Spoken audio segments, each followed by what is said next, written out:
আসসালামু আলাইকুম। সবাইকে স্বাগত জানাচ্ছি বিটিভিউজে। আপনাদের সাথে আছি আমি ফারজানা নিসা। গাজায় যে যুদ্ধবিরতি চুক্তি ঘোষণা করা হলো সেটা নিঃসন্দেহে চলমান সংঘাতের ধারাবাহিকতায় একটা গুরুত্বপূর্ণ মুহূর্ত। গত ১৫ মাস ধরে যা কিছু ঘটেছে, এই একটা শান্ত মুহূর্তের জন্য যে বিশাল মূল্য দিতে হয়েছে সেগুলো গভীরভাবে খতিয়ে দেখার প্রয়োজন আছে। যাদের জীবন প্রতিদিন অনিশ্চয়তার সুতায় ঝুলেছিল তাদের জন্য এই অস্ত্রবিরতির গুরুত্ব আছে। কিন্তু শুধু এই চুক্তি দিয়ে ফিলিস্তিনিরা গভীর সত্যটা অগ্রাহ্য করতে পারবে না। যুদ্ধ না থাকা মানেই শান্তি নয়। এর অর্থ হলো ন্যায় বিচার নিশ্চিত করা, এর অর্থ হলো ভয়ের ঊর্ধ্বে উঠে জীবনযাপন করা। এগুলোর কোনোটার কমতি হলে সেটাকে শান্তি বলা যাবে না। বিস্তারিত থাকছে হায়দার সাইফের প্রতিবেদনে।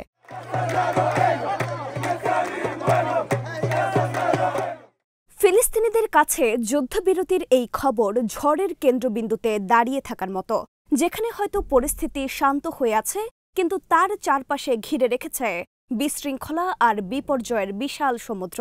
ফিলিস্তিনিদের সবাই একটু স্বস্তির শ্বাস ফেলেছেন যে রক্তপাতটা অন্তত বন্ধ হয়েছে, কিন্তু যেই স্বজনদেরকে তারা হারিয়েছেন তারা আর কখনো ফিরে আসবে না।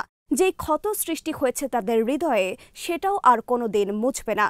পৃথিবীর কোনো যুদ্ধবিরতি এই বাস্তবতা বদলাতে পারবে না।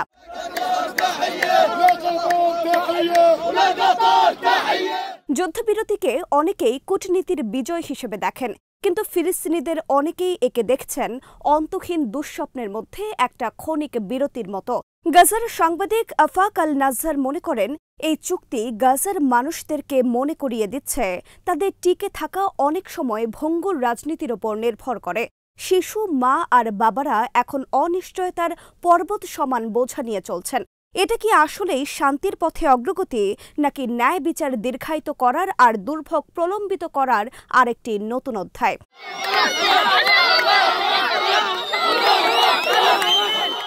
প্রচণ্ড আন্তর্জাতিক চাপে এই অস্ত্রবিরতির শর্তগুলোর ব্যাপারে দুই পক্ষ রাজি হয়েছে। চুক্তি অনুযায়ী বিমান হামলা আর রকেট নিক্ষেপ বন্ধ হবে, গাজায় মানবিক সহায়তা ঢুকতে দেওয়া হবে।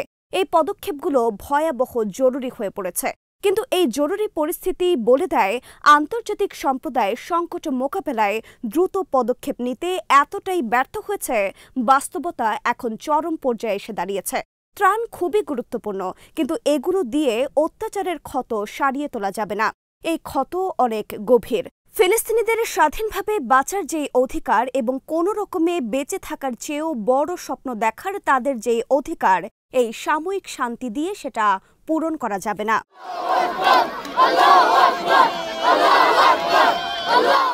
আন্তর্জাতিক বিচার আদালত, আন্তর্জাতিক অপরাধ আদালত এবং তারা যেসব গ্রেফতারি পরোয়ানা জারি করেছে সেগুলো ছিল ফিলিস্তিনি জনগণের বিরুদ্ধে সংঘটিত অপরাধের বিচারের অংশ। কিন্তু রাজনৈতিক স্থবিরতার আড়ালে এগুলো ঢাকা পড়ে যাচ্ছে। যুদ্ধ শেষ হলে বিশ্ব কি এই প্রক্রিয়াগুলো এগিয়ে নেবে, নাকি আমলাতন্ত্র আর উদাসীনতার পর্বতের নিচে ন্যায় বিচারকে কবর দেয়া হবে? যুদ্ধের আগে, যুদ্ধ চলাকালে এবং যুদ্ধের পরে সবসময়ই দায়বদ্ধতা নিশ্চিত করতে ব্যর্থ হয়েছে এই প্রতিষ্ঠানগুলো। এতেই বোঝা যায় এই প্রতিষ্ঠানগুলি আসলে কতটা ত্রুটিপূর্ণ।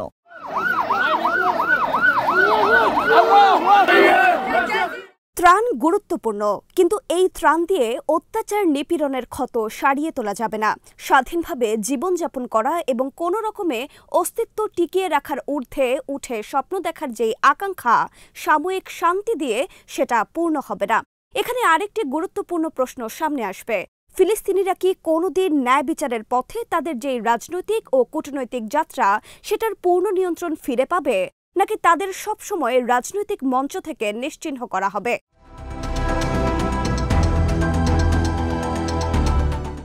ফিলিস্তিনিদের যে অস্তিত্বের লড়াই, তার জন্য আন্তর্জাতিক স্বীকৃতি হয়তো গুরুত্বপূর্ণ, কিন্তু শেষ পর্যন্ত তাদেরকে হয়তো এই অনির্ভরযোগ্য বৈশ্বিক শক্তিগুলোর খপ্পর থেকে বেরিয়ে এসে নিজের মতো করে স্বাধীনতার পথ নির্মাণ করতে হবে।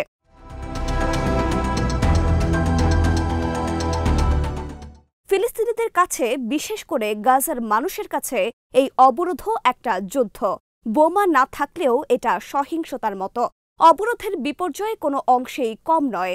17 বছর ধরে এখানে অবরোধ চলছে। এই অবরোধে জীবনের রং ঝরে গেছে। পরিবারগুলো তাদের সুযোগ হারিয়েছে, মৌলিক অধিকার হারিয়েছে।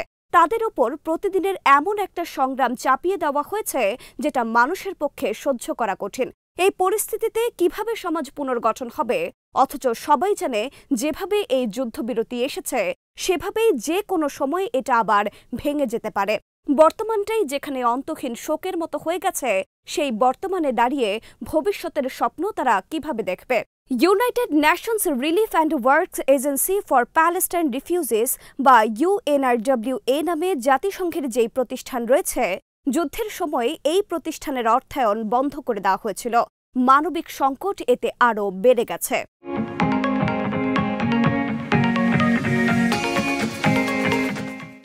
জাতিসংঘ, G8 বা ব্রিক্সের মতো সংস্থা সহ আন্তর্জাতিক সম্প্রদায় জরুরি মুহূর্তে ফিলিস্তিনিদের জন্য হস্তক্ষেপ করতে পারেনি। এতে বোঝা যায় এই প্রতিষ্ঠানগুলো বেসামরিক নাগরিকদের জীবন রক্ষা এবং আন্তর্জাতিক মানবিক আইন সমুন্নত রাখতে পুরোপুরি ব্যর্থ হয়েছে।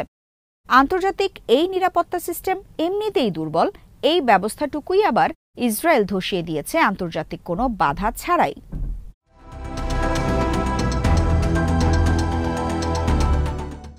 অশুভ চক্রকে টিকিয়ে রাখার জন্য আন্তর্জাতিক সম্প্রদায়, বিশেষ করে পশ্চিমা দেশগুলোকে অবশ্যই তাদের ভূমিকার মুখোমুখি হতে হবে। যুদ্ধবিরতির পক্ষে বিবৃতি অর্থহীন ও ফাঁপা শোনাবে যদি এর সপক্ষে অর্থপূর্ণ কোনো পদক্ষেপ নেওয়া না হয়, যদি দায়বদ্ধতা নিশ্চিত করা না হয়, যদি বেসামরিক নাগরিকদের সুরক্ষা দেওয়া না হয় এবং সংঘাতের যেই মূল কারণ সেটার সমাধান যদি না করা হয়। ক্ষমতার ভারসাম্যহীনতা, দখলদারিত্বের নির্মম বাস্তবতা, দুর্বিষহ অবরোধ এগুলো কোনো দূরবর্তী ইস্যু নয়, সমস্যার একেবারে কেন্দ্রে রয়েছে এই ইস্যুগুলো।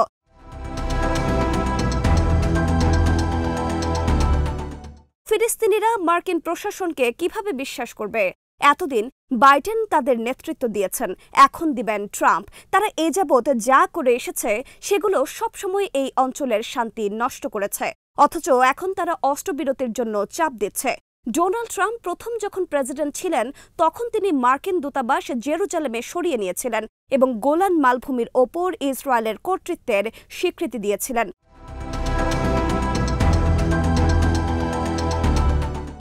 তাদের এই পদক্ষেপ থেকে পরিষ্কার বোঝা যায় তারা এমন একটা এজেন্ডা নিয়ে কাজ করছেন যেখানে ন্যায় বিচারের চেয়ে ক্ষমতা বড়। একটা আশঙ্কা এখনো মাথাচাড়া দিচ্ছে, এই প্রশাসন পশ্চিম তীরের দিকে মনোযোগ দিতে পারে। গাজার একই নীতি, সহিংসতা আর ফিলিস্তিনিদের উচ্ছেদের নীতি তারা পশ্চিম তীরেও নিয়ে আসবে। এই ধরনের সিদ্ধান্ত দেখে বোঝা যায় সহিংসতায় সাময়িক বিরতির অর্থ এটা নয় তাদের নীতি বা অগ্রাধিকার বদলে গেছে।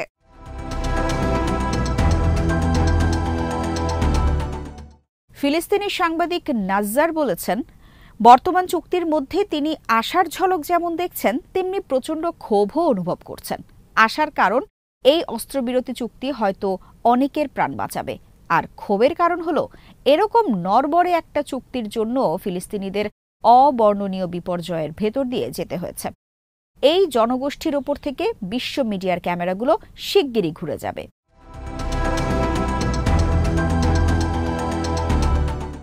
বিশ্বের মনোযোগ অন্য কোথাও নিবদ্ধ হবে, কিন্তু ফিলিস্তিনিদের জন্য এটা কোনো চূড়ান্ত সমাধান নয়। অস্ত্রবিরতি হলেই শান্তি আসবে না। এই অস্ত্রবিরতিগুলো অন্তহীন ঝড়ের মধ্যে ক্ষণিকের বিরতির মতো।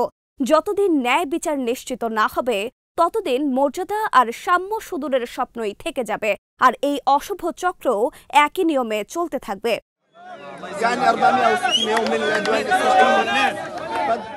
যাদের জীবন প্রতিদিন অনিশ্চয়তার সুতায় ঝুলে আছে তাদের জন্য এই অস্ত্রবিরতির গুরুত্ব আছে। অনেকের কাছে জীবন আর মৃত্যুর পার্থক্য ঠিক করেছে এই চুক্তি, কিন্তু ফিলিস্তিনিরা গভীর সত্যটা অগ্রাহ্য করতে পারবে না। যুদ্ধ না থাকা মানেই শান্তি নয়। শান্তির অর্থ হলো ন্যায় বিচার নিশ্চিত হওয়া, এর অর্থ হলো ভয়ের ঊর্ধ্বে উঠে জীবনযাপন করা, এমন আশা নিয়ে পুনর্নির্মাণ করা। এটা আবার ধ্বংস হবে না। স্বপ্ন দেখার ক্ষেত্রে যেখানে কোনো সীমা থাকবে না, এগুলোর কোনোটার কমতি হলে সেটাকে শান্তি বলা যাবে না, বড় জোর টিকে থাকা বলা যায়। আর যে জনগোষ্ঠী অনেক কিছু পাওয়ার অধিকার রাখে, শুধু টিকে থাকার আশ্বাস তাদের জন্য কোনোভাবেই যথেষ্ট হতে পারে না।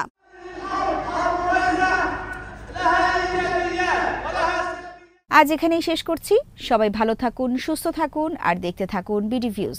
চ্যানেলটি ভালো লাগলে সাবস্ক্রাইব করুন, সংযুক্ত থাকুন আমাদের ফেসবুক পেজে। আল্লাহ হাফেজ।